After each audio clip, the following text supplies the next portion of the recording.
गलिया जब खींचे मोनी हुर के पनिया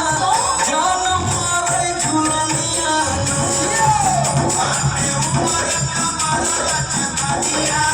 जब खींचे मोनी हुर के पनिया